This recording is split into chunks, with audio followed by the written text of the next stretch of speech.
Hello everyone, my name is Jacob, and today I shall be building the Stridsvagn 103 Swedish tank in Minecraft. Okay, so today we have a very unusual tank.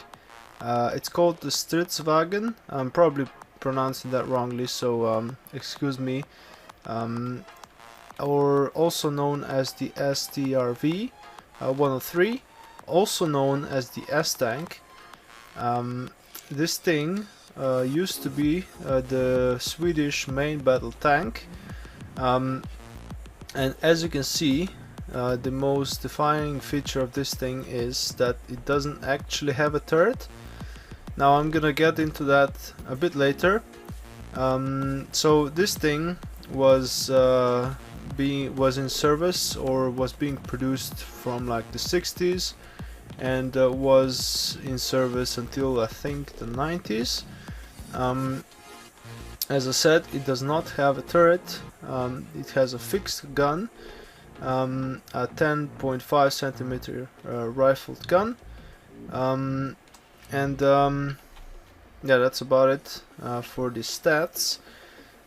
So the way this thing works, it's sort of counterintuitive to think that a vehicle without a turret would be considered a tank, and generally very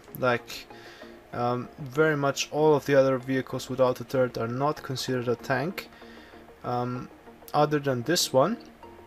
And that's because this thing can still traverse its gun quite rapidly, even though it doesn't have a turret.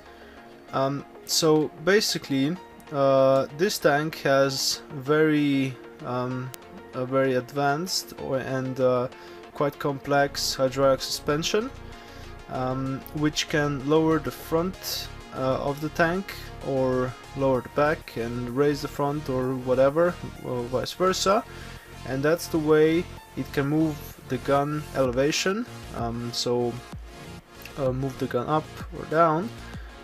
So it just lowers the front and raises the back to lower the elevation, and vice versa to get the gun up in the air. And it moves the gun side to side with the tracks. Now, as you can see, it's got pretty short tracks, contact with the ground, and that helps with that, I believe. It looks quite unusual without the turret, but apparently it did the job quite well. Now, of course, it was designed with quite a specific role in mind. Since Sweden has always been a neutral country, well, in recent time at least, they wanted to have something that would be more of a defensive sort of vehicle, more of a defensive battle tank. And this thing was chosen because, as you can see, without the turret, it's got a lower profile than a regular tank, and that means it's harder to hit, obviously, and they wanted to have that. Also, it could lower the suspension quite low to the ground, like squat down, and it would be even smaller that way. And that would also make it quite easy to hide and sort of take the enemy tanks from sort of hidden position, so that they wouldn't know where these things would be.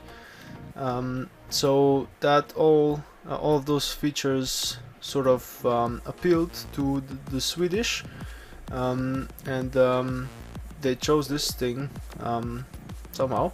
So anyway, the propulsion for this tank is quite interesting as well. It's got a dual sort of propulsion system. It's got a diesel engine which runs all the time, and then it's got a gas turbine also. But the interesting part is that the turbine only runs when it's necessary. So all of the time the diesel engine is running, but when the tank needs more power, so basically when it gets attacked or when it sees a target, they can turn on the turbine engine, and they would get more power, more top speed, and more maneuverability. So that's quite interesting. It is also fully amphibious, as pretty much all modern tanks are. It's got this sort of interesting screen that goes all around the tank, and it's usually folded, and then when they want to like go through water, they would just put it up like around the top of the tank, and that would provide more buoyancy, so the tank would actually float in the water and propel itself with the tracks. So that's quite interesting. So yeah, I think I've actually said quite enough for now. I think it's time that we start building it. So let's do that right now. Alright, so let's start with the tracks. I'm just gonna build it right here. So as I said before, the tracks are quite short. I put 3 drive wheels on this one. The real one has 4, but the 4 would just be too long of a track, so just decided to go for 3. And so we have this just basic track. The rear drive wheel is exposed, and we just have the side armor on the rest of this on this level of blocks. So basically something like this. And then 3 blocks away, we're gonna put down another track. There we are. So this thing was actually crewed by 3 people, I believe. And I think I read that in a state of emergency it could be actually just operated by 1 person, because it did have an autoloader in the back. They didn't need a loader, and I believe the driver and the tank commander would both have commands for driving the tank, in case one of them was incapable, I guess.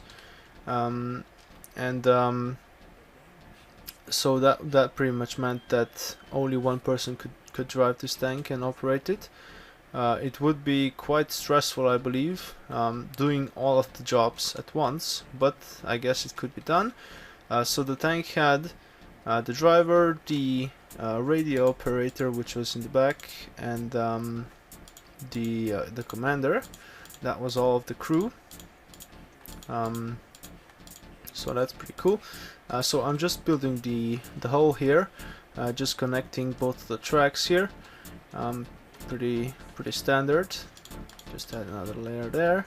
We're gonna have some stone slabs on the bottom there, like so. And then we're just gonna raise this up another level. So what is also unusual is that it has the tank has a very sort of slanted front armor profile, and that also helps it I guess deflect rounds when it's in combat.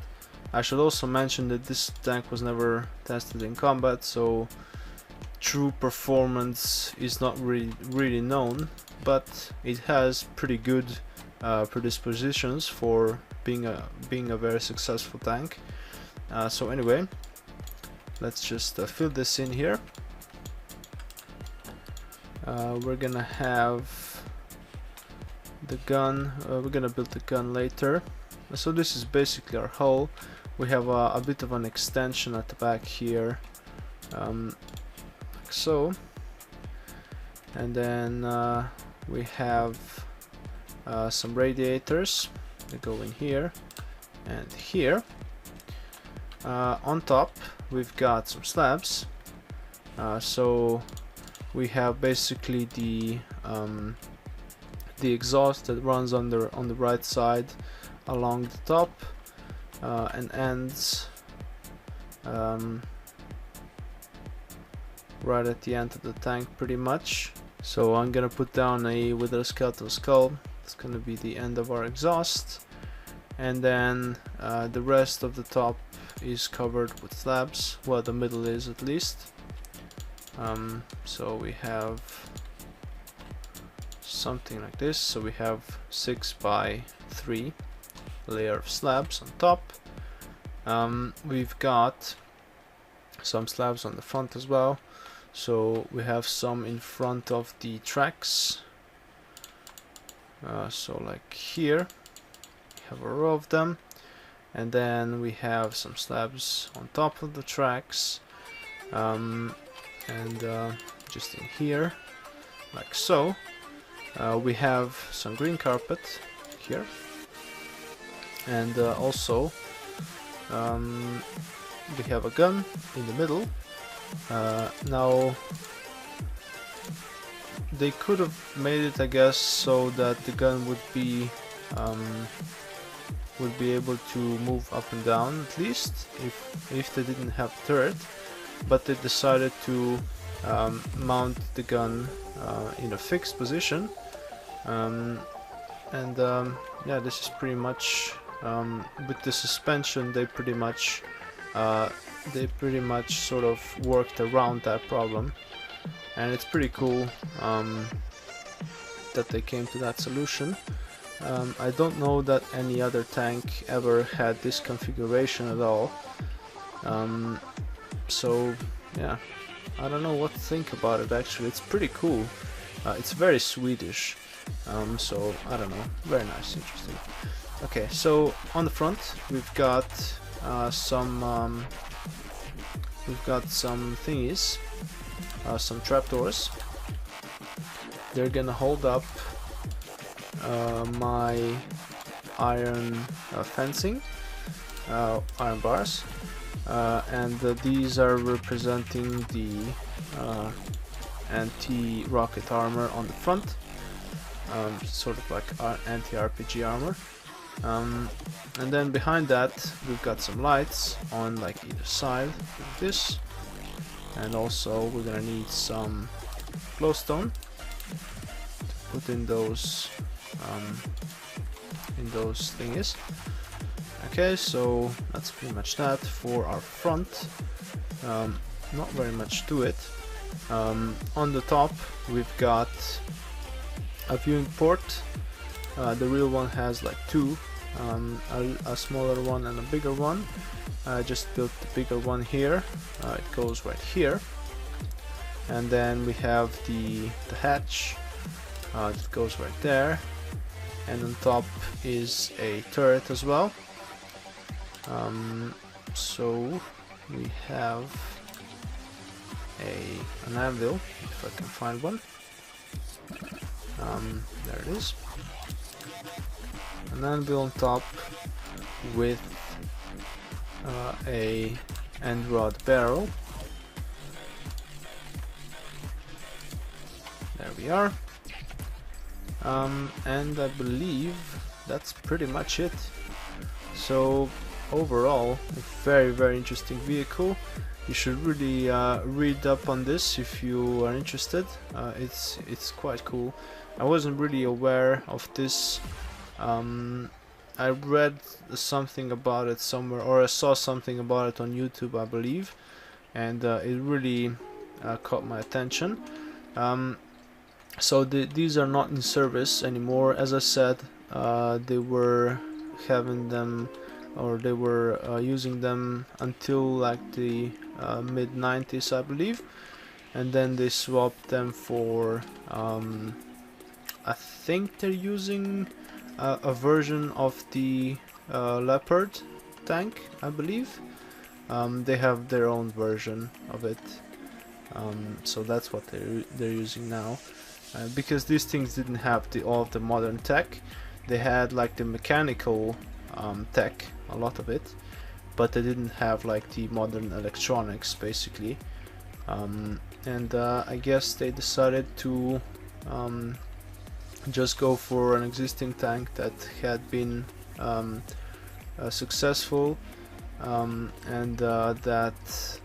they know that they knew it worked, and I guess it must have been quite a lot cheaper than building a tank from scratch, just buy one that already exists. So anyway, I think that's quite enough for our S-Tank here. A very interesting piece of tank history, I guess. So anyway, I really hope you enjoyed this. If you liked it, you can press the like button and subscribe to my channel. You can also check out my other videos, and I will see you all next time.